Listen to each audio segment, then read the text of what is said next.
بابزانین خواناسان صحابەکانی پێغەمبەری خوا صلی الله عليه وسلم خواناسان چۆن دین کاریگەری بەسەریانەوە هەبوو.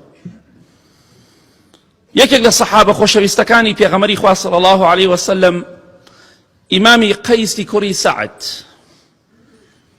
دەفەرمێ لولا أني سمعت رسول الله صلى الله عليه وسلم يقول المكر والخديعة في النار لكنت من أمكر الناس.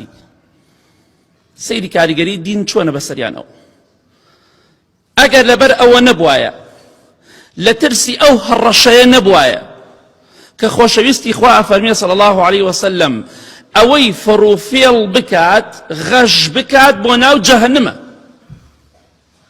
ئەیتە تۆ دڵخۆش مەبە کاتێک فێڵت لە مسلمانێک کە تۆ شتێکت لە شاردۆتەوە عیب و عارێکی ئیشەکەی خۆت شتەکەی خۆتت شتومەتەکەی خۆت شاردۆتەوە ئەو شتومەکەی کە فرۆشتوتە کاتێک کە شادوتەتەوە عیبەکەی دڵخۆش مەبە چونکە ئەوە هۆکارێکە بۆ چوونە جەهەنەمی تۆ.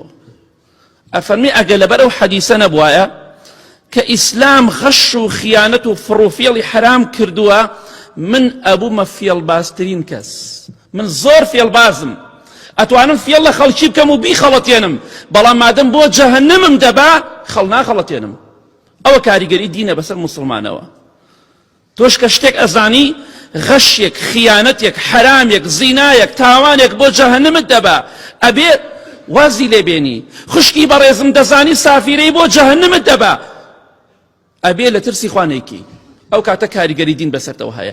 ئەگینا وەکو عورف و عادەتێ وەرەگرتووە نوێژەکەم خەڵکیش نوێژەکە تەواو لە ترسی ئەو حەدیسە ناتوانم فێڵ لە خەڵکی بکەم ئەگینا ئەبوومە فێڵبازترین کەس. ئەمە ترسی خوایە ئەمە کاریگەری دینە بەسەر مرۆڤەوە.